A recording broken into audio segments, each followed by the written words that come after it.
ఆ నారాయణ స్వరూపుడైన శ్రీకృష్ణ భగవంతుడు మానవ రూపేణ తద్బ్రహ్మ అని మనకు ఇంకో శ్లోకం ద్వారా ఆయన మన కర్మల అన్నింటికీ కారణం ఎలా ఉండును, మనము ఆయనని పూజిస్తే మనల్ని కర్మలు అంటుతాయా అన్న ఒక శ్లోకం మీద మరొక శ్లోకంతో మీ ముందుకు మీ శ్రీనివాస్ దేవని. యోగయుక్తో విశుద్ధాత్మా విజితాత్మతా జితేంద్రియః సర్వభూతాత్మభూతాత్మా కుర్వన్నాపి న లిప్యతే.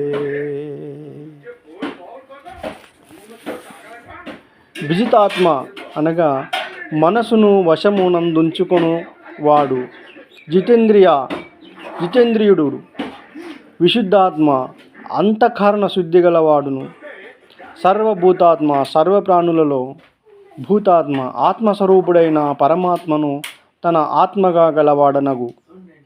యోగయుక్త కర్మయోగి కుర్వన్ అపి కర్మలను ఆచరించుచున్నాను, నా లిప్పితే ఆ కర్మలను వానిని అంటవు.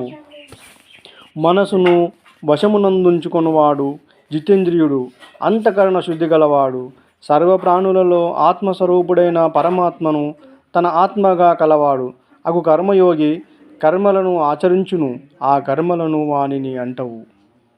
పరమాత్మను ధ్యానించి పరమాత్మని యొక్క మనసులో స్మరణ చేస్తూ ఆ కర్మ ఫలాన్ని అతను ఉన్న పనులన్నీ ఏదైతే అనుభవించాలో ఉందో ఆ పనులను అతను చేసుకుంటూ ఉంటూ ఆ నారాయణమూర్తి అయిన శ్రీకృష్ణ భగవాన్ని మనస్ఫూర్తిగా మనసులో తలుచుకుంటే అతను ఎటువంటి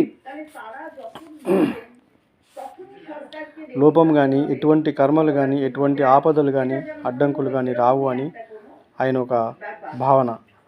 ఓం నమో నారాయణ వాసుదేవాయ నమః.